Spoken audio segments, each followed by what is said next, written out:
The woman that inspired me the most was Anne Linehan. Anne Linehan is a former deputy director for the office at Head Start. Anne inspired me by allowing me to take leadership classes and also recommending that I find a mentor at ACF. The woman who has inspired me the most is my mother, who you can see on the slide right now. Her name is Mariquita Bautista Lim. And there's so many reasons why she's inspired me, but I'll just share a couple of things. So one, right now she's 81 years old. She still lives by herself. She's an amazingly independent woman, but just so full of love and kindness. And her whole life revolves around her children and her family. She immigrated to the United States at 39 with 4 children. I was one of them. To start a new life. And the whole point of it was really having no friends, no other family close by. And we came to Pennsylvania to live a brand new life and sort of the immigrant dream of a better life for their children. The couple of things I'll reflect on, which really impressed me about herself and her youth and her leadership, which I just actually learned recently, was when she was younger, and she worked in the Philippines as an accountant. She actually was a union organizer. She was the lead organizer at Citibank. My mom's an accountant, so you wouldn't imagine that she would be a union organizer. But during some negotiations, she was able to actually negotiate for paid family leave. So I just think about my mother and just all the things she's lived through and inspired. She's been a widow for 24 years now, but just continues to be such an amazingly strong woman. Grandmother Lala to my 2 children.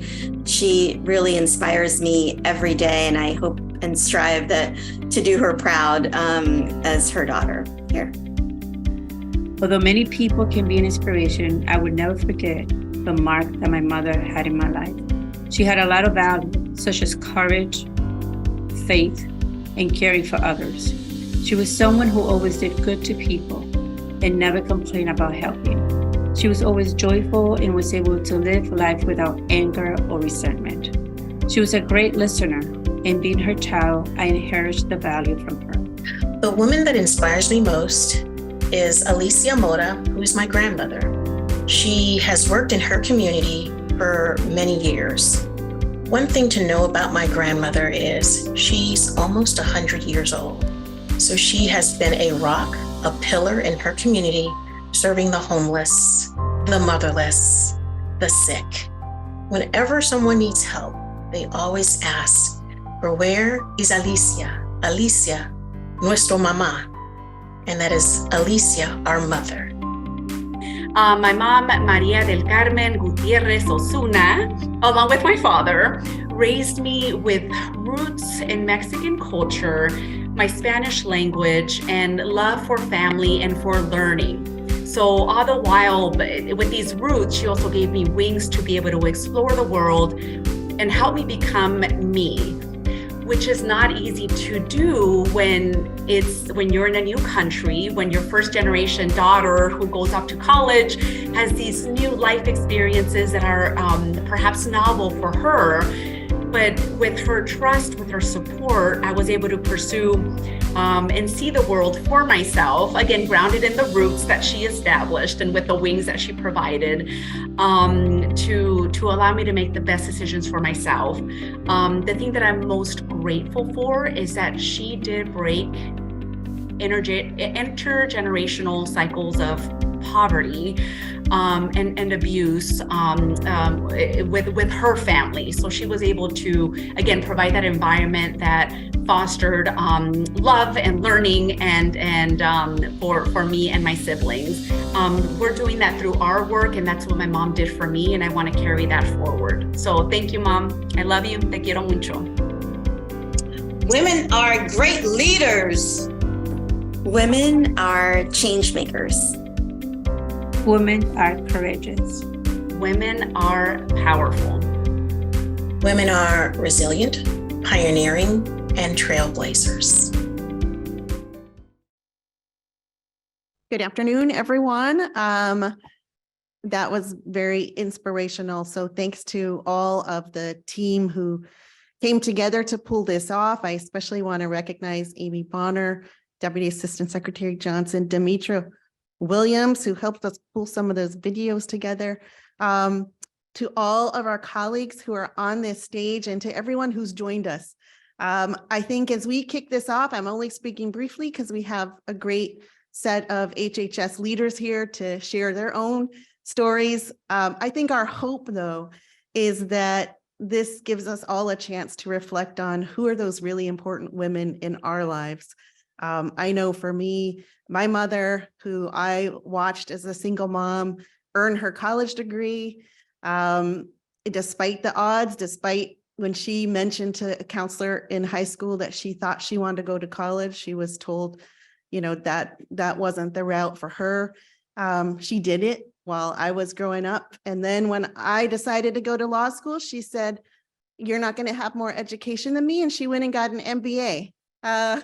So that is the woman that raised me, and along with my grandmother, who raised 11 kids on the one income of my tata, a mechanic, and managed to do that with her head up and elegance and grace, as so many of us know what that's like from members in our own family.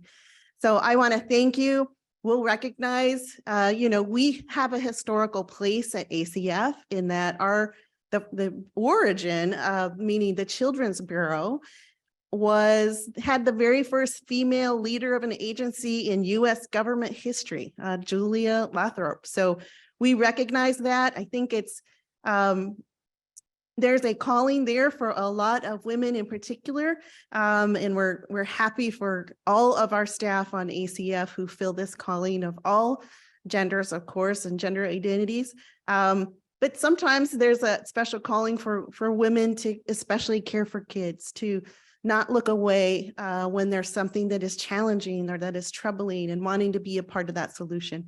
And we certainly recognize that very first director of ACF, and who knows, we can only imagine the barriers that she had to get through in order to rise to that leadership position to do work that she believed in. So that is it. I will open this up. So grateful to be with all of you. We have the wonderful privilege of having Commissioner Tangela Gray as our moderator. So I'm going to turn it over to her. Thank you. Good afternoon, ACF. I have the honor and privilege of providing you with the moderating of this session today. I'm going to have members of the panel introduce themselves, and then we'll get right into the discussion. Good afternoon. My name is Catherine Chod. I'm the Director of the Office on Trafficking in Persons. Hi, I'm Lauren Sipley. I'm Deputy Assistant Secretary for Planning, Research, and Evaluation. Good afternoon, Hope MacDonald Lonetree, She'e Hope MacDonald Lonetree Yinshia, Todachini Nishle, Hashkahatso Bashachin, Naathane Edeshache. Good afternoon, Jen Canistra, Deputy Assistant Secretary for Policy.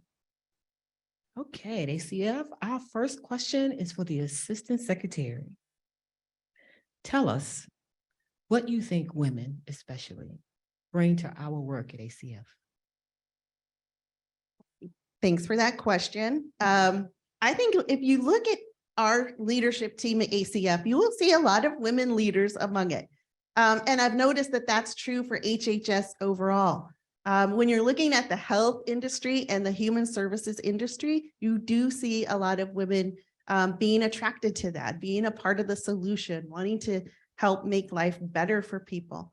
And so I feel very privileged to be a part of the HHS leadership team under Secretary Becerra, with so many wonderful female leaders, including our Deputy Secretary, Andrea Palm, and then to be within ACF, our family and our leadership team here. I think when it comes to women, I mean, we're grateful for all of our team. But if you look at the demographics of ACF, you will just see that we are disproportionately, meaning, compared to demographics in the country, we have more female representation than exists nationwide. And I just think that speaks to the calling of ACF, the very meaningful work that we have, and that ability to really play a role in trying to make someone's life better, no matter which agency or office we're a part of within ACF. So I think that's part of the magic that we have here that attracts the workforce that we have. Thank you. Our next question is for Kat. How do you push for systemic change around ideas that are new and not popular? Great question. So just as a confession, I've been at ACF for 10 years, more than 10 years now.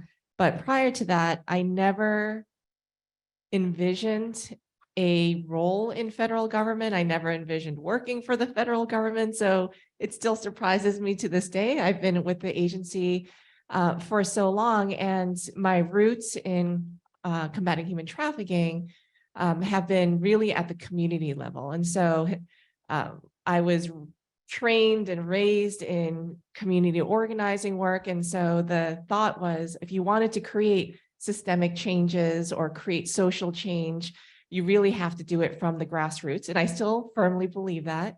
But as I was, experiencing what it meant to develop new programs and engage in social entrepreneurship and engage in innovation, people would tell me government is a place where you go where innovation just dies. You do not want to go to the government if you want to create social change. And in the last 10 years of my experience at ACF, I have been convinced otherwise, where government agencies can innovate, can change, need to be part of the solution to create systemic changes. And a couple of the ways we've been doing it at the Office on Trafficking in Persons and what I've witnessed across different federal agencies is that as the government, we have the power to convene. And so we can create platforms where we can hear from the community on what the challenges are, potential solutions, and that convening power is one we certainly have. Second, in terms of the funds that we provide for grant programming, other programming, over the years, we've, based on what we've heard from the community, we've created demonstration programs to see is taking those baby steps of, is this working? What can be better? And constantly creating a culture of improving our practices and improving our policies. And so there's a lot that we can do.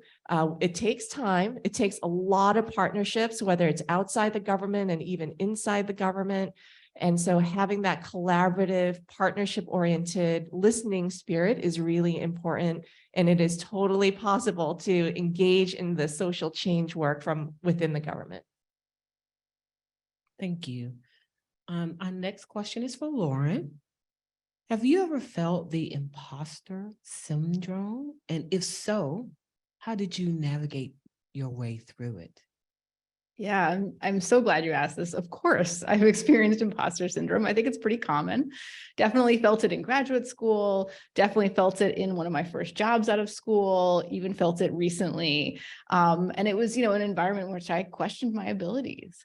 But I've been really taken recently by 2 Harvard Business Review articles that question imposter syndrome as placing the responsibility on the individual rather than thinking differently about our organizations. And the example they give is, asking a woman to open a door and she can't open it. And she wonders, is she not strong enough? Does she maybe have grease on her hands and she can't get the handle? Whereas the whole time the door was locked or it was blocked. And so as leaders, we need to think about what is our role in creating a more inclusive, supportive environment. You could hear in these videos the importance of mentoring, the importance of lifting up people's contributions and recognizing women's contributions, offering that sort of formal and informal mentoring. So I think our role as women leaders is critical in that. And I see my role as continuing that forward. So I just want to share a quote from one of these articles. So it's, let's stop calling natural human tendencies of self-doubt, hesitation, lack of confidence, imposter syndrome. If we want women to lend their full talents and expertise, we question the culture at work, not our confidence at work. And we instead recognize and celebrate different variety of leadership styles, different work cultures where all are welcome and thrive. Thank you so much, Lauren. That was a great example, and I appreciate that quote. Our next question is around mentorship as a follow-up to the video. So, Hope, throughout your career, have you had a woman as a mentor? Have you had men? as a mentor? And what has been your experience regarding how gender shows up in this mentorship? Thank you very much for that question. And I love the question because in the Navajo culture, we're matrilineal.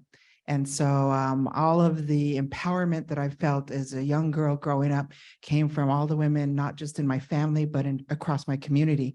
So I grew up seeing women leaders speaking out across the community constantly as a young woman. And so it was very empowering, teaching you not to be fearful, and to speak from your heart is something that I was a constant across all of my mentors. For men, really, my father was my first mentor, and I like to refer to him as my toughest coach because I could come back dirty and beat up, and he picks me up and sends me back out there again.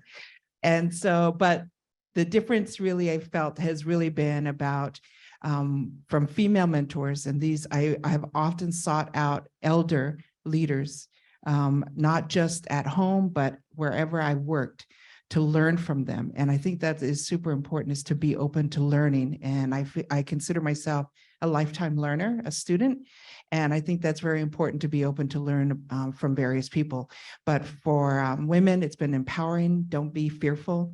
From men that I received was more strategic. This is what you should know. This is some strategy, and this is how you can navigate this. And both, I would not be here without those people who have mentored me and continue to mentor me. And I find new ones here. So really have appreciated everyone's chiming in and being able to share with me. I love the quote about the door. One reason I love that quote is because if somebody needs to come in that door, we should be helping that person in through that door, and not just think that it's the woman who doesn't have enough strength to open the door, that it's all of our responsibility to get something done. So thank you. Thank you, Hope. Jennifer, this question is for you. It follows up on our Assistant Secretary's comments around how women may be drawn to this type of work. And so as a mother, how has that showed up in your ability to do this important work with families? And what would you say are some of your strengths and maybe some of your challenges as well? Thank you so much, Tangela. I have always had a passion to help those most vulnerable, and I felt that way for my kind of mission for my career before I had kids. But I definitely think since becoming a mom, I just became so acutely aware about how vulnerable families can feel. Being a parent, as millions of people know, is so joyful, but it's also incredibly hard. And I say this knowing that I have many privileges that lots of people aren't able to have. So that can include, feeling too stretched, feeling like I'm not living up to who I want to be as a mom, going through hard times when I know my kids are experiencing hard times, and then just, feeling awful when I don't feel like I have lived up to who I want to be as a mom. And I think what I've really drawn on is there are so many amazing services and supports that are out there that in particular ACF runs, including many of the amazing women on this stage. And just knowing that, there is support for moms and for families, and knowing every day I get to sort of be part of that work, I've really been able to sort of draw strength and inspiration. And that's guided a lot of my work. Jennifer, thank you so much. I feel the same way often, which is a great segue into our next question for our Assistant Secretary. How do you balance career, personal life, and your passions? And is there such thing as a balance? I think that can be tough to answer. I mean, and all of us know you could ask us that question on Monday 1 week, and 2 weeks later ask us and we'll have a very different answer. I've also been very fortunate, very blessed to have a lot of support in my life, in my career, in my raising my children, my mom being such a big part of that, my husband being a full partner. But in terms of balancing career, personal life, and passions, I would say There have been times where I've had to step back from one or the other. And I don't know that that's true for everyone, but I think for me to feel, I really do seek that balance. For me, I don't have an ambition that is at the expense of a healthy home life or at the expense of my own sort of health. And that has made me make different decisions that, people don't always understand, sometimes not taking opportunities that seem very obvious or exciting to others, but knowing, taking the temperature of where are we, going through different experiences with having people that you love and are responsible for having serious health issues. I mean, so many of us know what that's like, whether it's our children or our parents or our partner or, someone else that means we have to make decisions about, how do we shift our life at any particular time. Coming out of COVID, I lost my grandmother in a way I never thought possible. This woman raised 11 kids, raised so many of my cousins and myself. And then to lose her during COVID when we couldn't give her the sort of homecoming that she deserved. Things just happen when you least expect them. And I really do try to honor what is my body, what is my heart, what is, my faith, what are they telling me that I need to do at that particular time? And I trust that. I trust what my inner self is telling me. I trust that if one door is open and I say, sorry, I'm not going through door A, even though it looks amazing, I trust that there will be a door B. And, really by the grace of God, that has been true. I've always managed to have a path in front of me that feels authentic, that feels meaningful, that feels a bit of fate, like, okay, this is where I'm supposed to be. I believe that for everyone in this room, everyone on our ACF team, in our ACF family, that we have these opportunities to serve and that we're where we're meant to be in terms of that ability to serve others. So I guess that's what I would say most about that question. I really do try to pay attention to not pretending that I can do everything all at once at all times. And so, because sometimes we can, sometimes, life is so easy and you maybe had a 10-month run and everyone was healthy and, nothing blew up at work and, you got to walk your 10,000 steps a day or, whatever it is for you. And then something will happen the next month and that's not the truth anymore. And so, being willing to negotiate with life in terms of what I feel capable and willing to take on at any single time. Those are really personal decisions that we make. But for me, it's been important not to pretend to myself if I feel like, I'm concerned about what the consequences of any particular decision would be, whether that's to my family, whether that's to myself, really being able to listen to that and make decisions based on that. So I think sometimes we get those really beautiful moments where we can balance all of it. And other times we make choices so that we prioritize, what is it that we're really going to protect the most? Because sometimes we really do have to go in protection mode for ourselves, for our heart, for our faith, for our family, whatever that is. And I do try to listen to that. Thank you so much. That was great feedback around expectations, both on a personal level and a professional level. So this next question is for you, Kat. As a leader, how do you stay mindful of who's at the table and who's missing?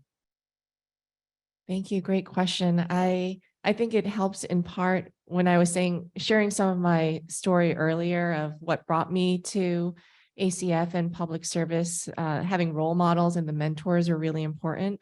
But growing up in an immigrant family, any government system, whether at the federal, state, or local level, we never thought that was for us. There was fear, there was distrust, and it's kind of like, you don't call anyone except your family or your closest friends or neighbors if you're in trouble.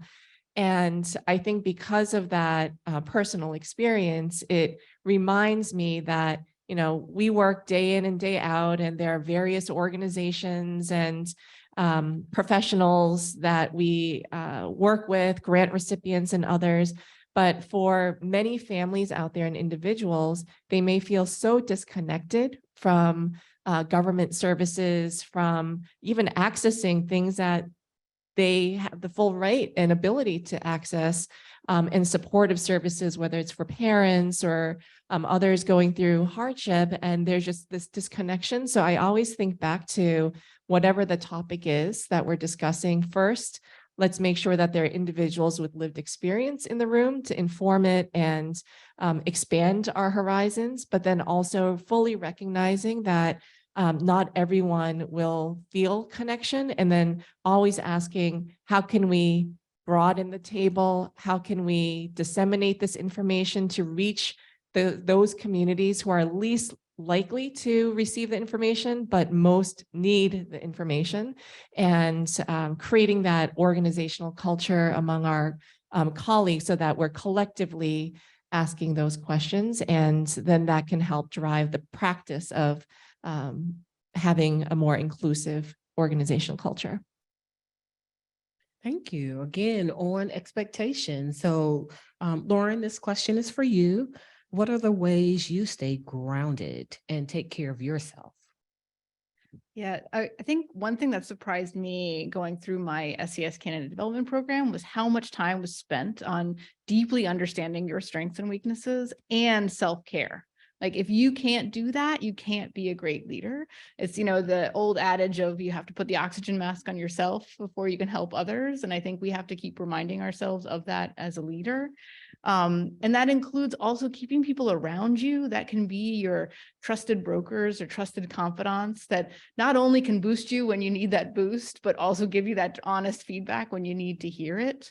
But at the same time, just for myself, you know, I've practiced yoga for 30 years. I find that is super helpful. I recently started meditating as I've taken on this new job. I've recognized I need the 5 minutes in the morning. But, you know, I also find, you know, exercise, going for walks, but keeping, as we've been hearing, the importance of family and friends close so that they can remind you who your true self is, and bring you that sort of support, but also that comfort and get you back on your feet when you need it. Thank you so much. I too started Pilates a while ago, and I did not think it was going to be helpful, and it is. So Hope, we have our next question for you. It is, how important is it to have a mentor to grow as a leader? Thank you. Really appreciate that. And I think I mentioned it briefly in my first answer, and that is to be a lifetime learner or a student. If you don't get people don't think of you as a leader unless you understand them. And so it's really about knowing what you're passionate about, what you want to do, and knowing everything you could know about that. So it's not about, it's more than just education in the title is what I'm trying to say. And for women, what I greatly appreciated about my mentors is they didn't get treated like a girl. I was talked to on the same level, and I was just felt that way growing up. And it wasn't until I was elected on a tribal council that I started feeling like a girl. And that was really tough to endure. I'm going to say endure, because I was never treated that way. So I never thought of myself as a woman leader, but as someone who was contributing to the community until I got into a male-dominated room, and that's when the dynamics changed. But it didn't change me. It made me better, and I am very thankful for the men in that room who treated me like a peer and taught me. And so building coalitions and networks by both genders is very important to be a good leader. Thank you. Thank you so much, Hope, and sharing your personal experience as well. Jennifer, this next question is for you. What advice would you give to the next generation of female leaders? Thank you so much, Tangela. I feel like I wish I was taking notes because there's been so much great advice from leaders on this stage. But I would say three things come to mind. The first is really finding joy in the mission of the work you're doing.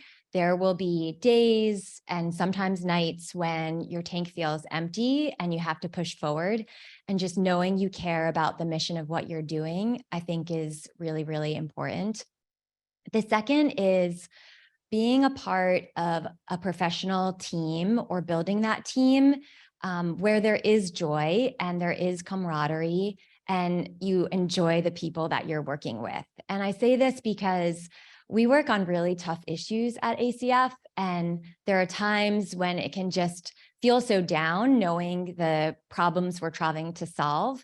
But when you're working with a team where there's laughter and when you respect each other, I think it just really is self-motivating and helps everyone do better work. And I know personally, I have had a toxic work environment in the past, and it was incredibly hard. And I learned from that really seeking out teams and colleagues and trying to build groups where you can enjoy each other and really push forth the work is very important. And then the last is to have high expectations for yourself and your work, but to not always put so much pressure. So, the work we do is so incredibly important, and you want to hold yourself to high standards. You want to work hard. You want to try your best. That's always, really important in our jobs. But I wouldn't put too much pressure on yourself to be scared of making mistakes or be scared of failing. And as someone who has always struggled with perfectionist syndrome, that was something that took me a while to learn, to know that if I put myself out there, yes, I may make a mistake. And yes, I might not always be right or have the answer, but that I shouldn't always care what others might think of me. And that by putting myself out there, I often lead to better outcomes for what I'm trying to achieve.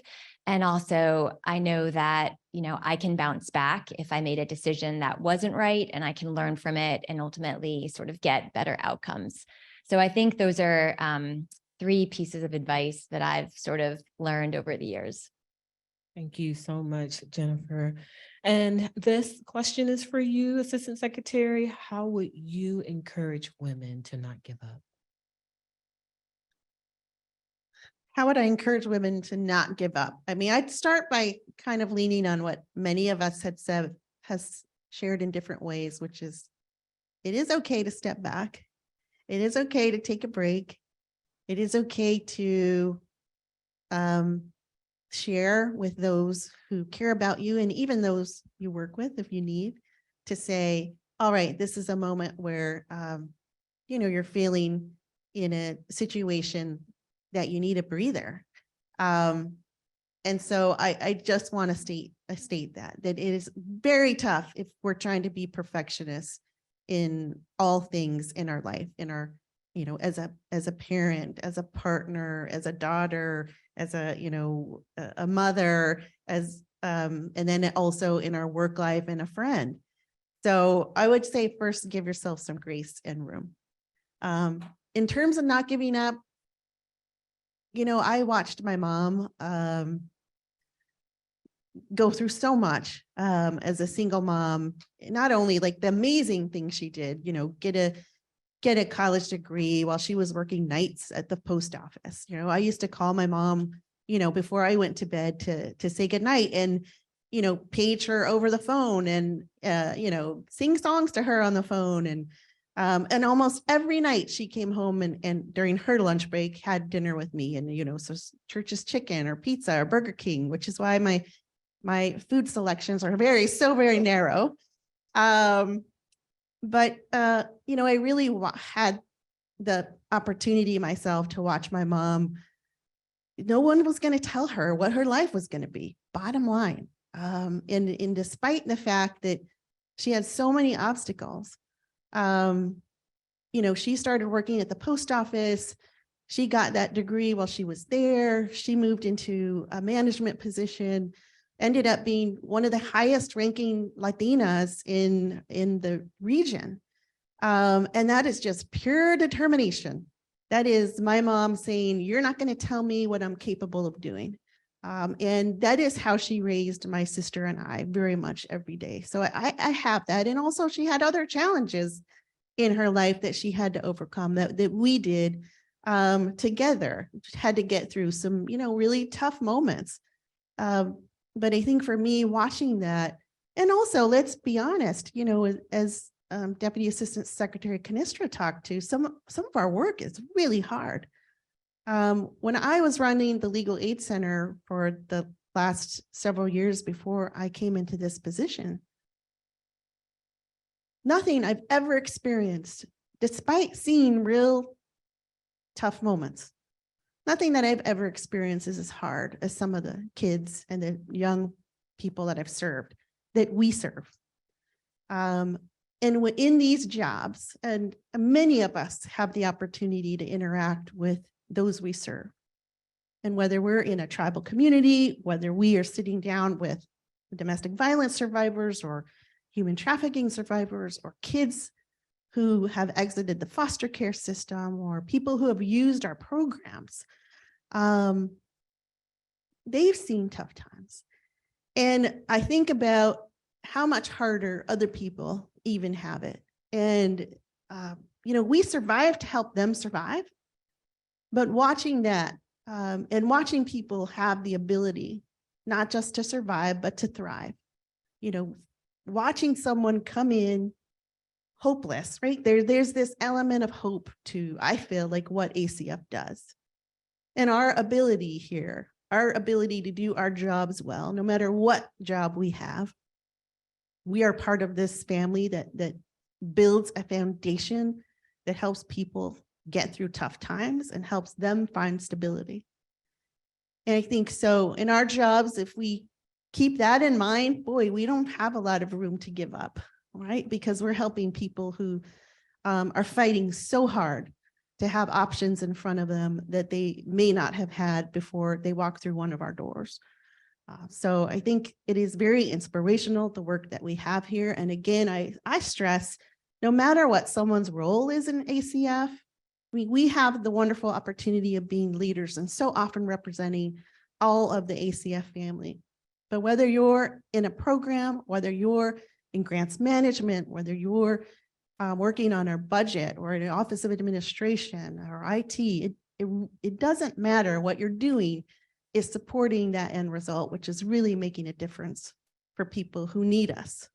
So I think, that is something that definitely in this work helps me stay centered and focused. And I hope for some of you that does too. And I'll just say, when we had that kickoff all staff call in January, I shared that, I had been going through our YouTube page, the ACF YouTube page, getting choked up at the work that we do.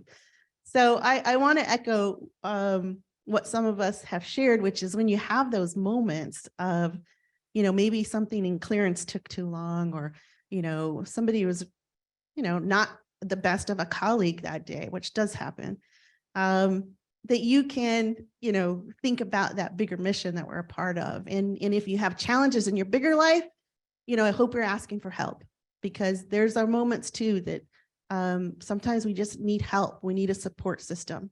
And if that's a problem or a challenge for one of us on the home front or someone we care about, the best thing we can do is try to help people find hope through support.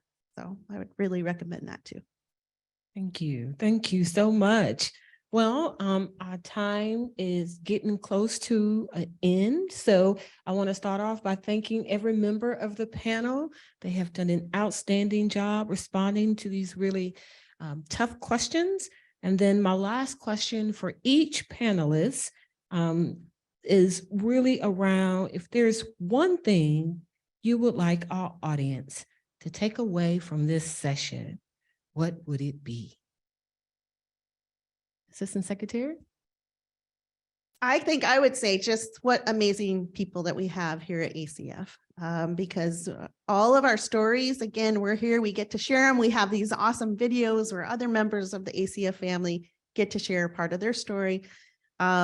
what I walk away with is true most times when I am in the same room with our ACF team, our family at all levels of our service. I leave just very inspired by who they are, why they're here, and why we do what we do. So I would say just leaving with a lot of gratitude for that. I want to add that my one thing would be staying true to who you are and what you believe in spite of challenges. So, Kat? I would put in a plug for the ACF employee resource groups. Thank you to the Women in Leadership group for being part of this and coming up with this as well. But there are so many great ERGs out there for ACF, and it's really hard to find community and do relationship building within a professional setting, especially in an agency as large as ACF.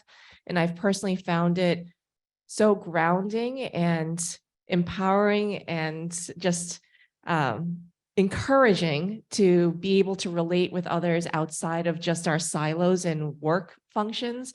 And so go look up an ERG. There's one or many for you. So that's one very practical thing I would want to share. Lauren?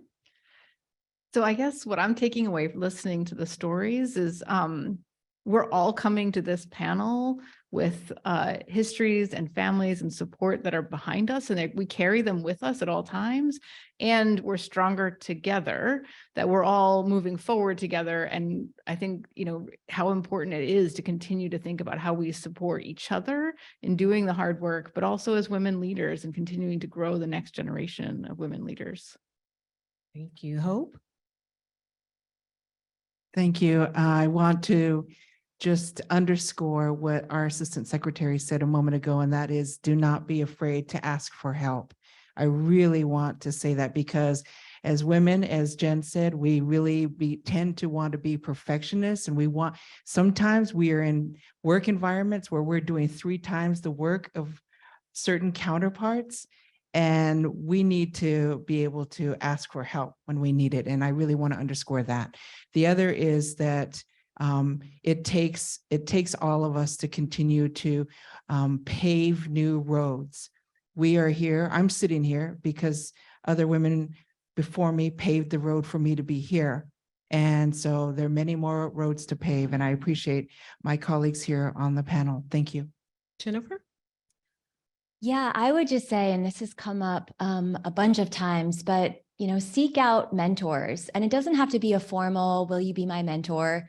Are there people that you want to have an informational interview with, and challenge yourself? Like, reach out to someone once a month. It could be someone across HHS. It could be within the federal government. It could be at ACF. It could be at a think tank. The worst that would happen is they don't write back or they say no. And most people, if anyone reaches out and says, like, I'd love to learn about your background, I'd love to learn from you, they are thrilled and they want to share their time. I know so much of what I've learned and so many professional opportunities came from those kind of informal conversations. And so I really encourage you to be thoughtful and to reach out to people and to set a goal for how you do that. Excellent. I want to say thank you once again as ACF celebrates Women's History Month. And in closing, we're going to transition it over to Commissioner Rebecca Jones-Gaston.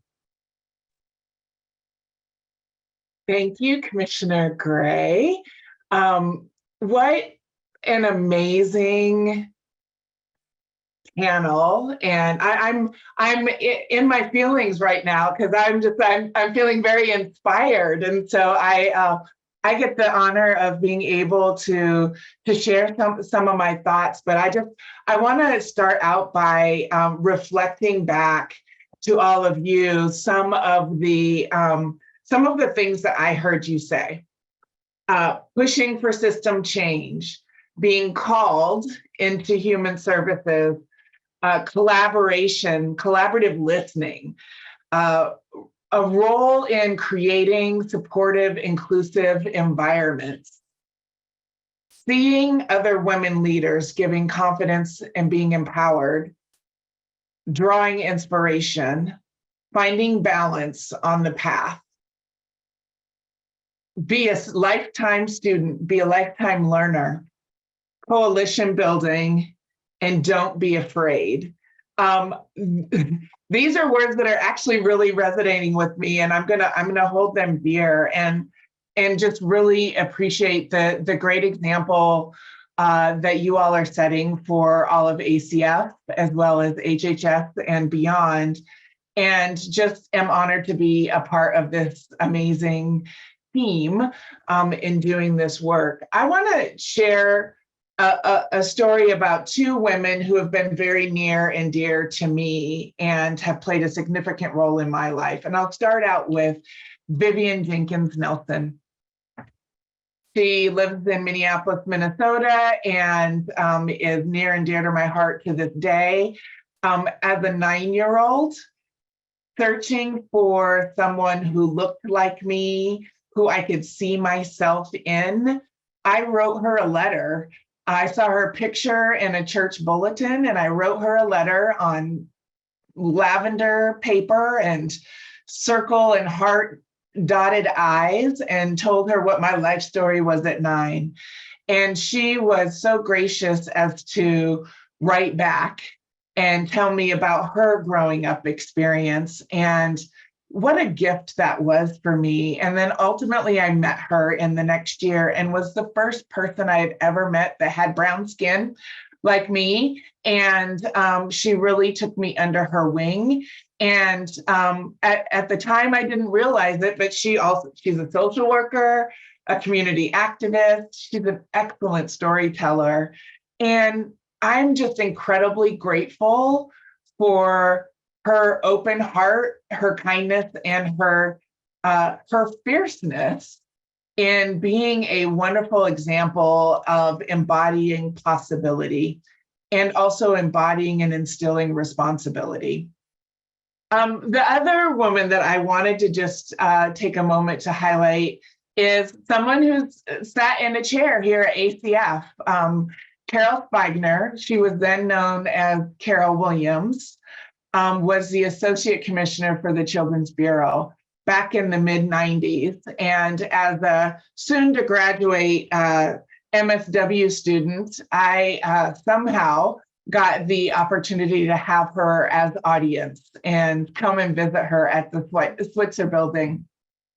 And she was very gracious and kind. And I, again, told her my life story, which I was older than 9 at the time, so I had a little bit more life to share, but really about my passion for what I wanted to do and what I felt I was called to do. And she sat there and listened to every word I had to say. And she said, "That's great. Those are great goals. That's great aspirational dreams that you have. You could actually go do the work first." And of course, in my 20-something self, I was like, no, I just want to change things. I want to come and mix things up and have things be better for people. And she said, "That's all absolutely excellent things to be focused on." She's like, "But you'll be better at that if you go do the work first." And so I get to talk to her every once in a while and tell her that she was right. And so in honor of it also being Social Work Month, along with Women's History Month, I wanted to just really highlight those two women who are also both social workers, but also were kind and gracious and open to taking someone under their wing, guiding them, giving them some really important feedback, and also staying connected and being encouraging. That really was those really are two women who I continue to hold near and dear to my heart and consult in decision-making processes.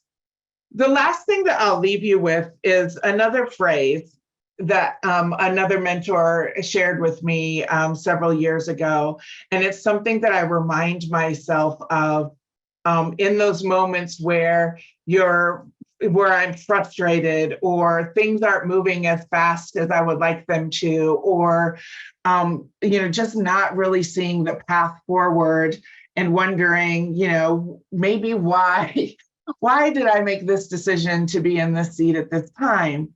And that phrase is, don't work so hard to keep your job that you don't do your job. And with that, what we do every day has a direct line to a child, to a young person, to a young adult, to an individual struggling, or in a circumstance where they don't see a path forward, and to a family. That we can be that inspiration and take that responsibility to heart in everything that we do every day within ACF. Be the inspiration, and we will see change, and just continue to build those communities and be supportive of each other and seek out mentorship, but also be open to offering what you have to offer to someone else. Because I think, as evidenced in the panel's examples, there have been so many instances where someone has taken the time out of very busy days, out of very busy lives, to really just offer an ear, offer guidance, and offer encouragement. And I hope that I can live up to those examples throughout my life, and look forward to continuing to doing the work with all of you. Thank you, and take care. Thanks so much, Commissioner Gaston Jones. We're so lucky to have you on our team as well. And so glad that you had that calling. We're just going to close by, we have another incredible video, but I did get a list of all the people I need to thank. So I want to make sure we do that. Thanks again to all of our panelists, to Commissioner Gray for leading us in this discussion, to Laura Irizarry, to Rosalind Wright and the Women in Leadership ERG group, to Edgar Reese, Judith Albury, and again, very much to Amy Bonner, who led this program. So thank you all again. We're very grateful.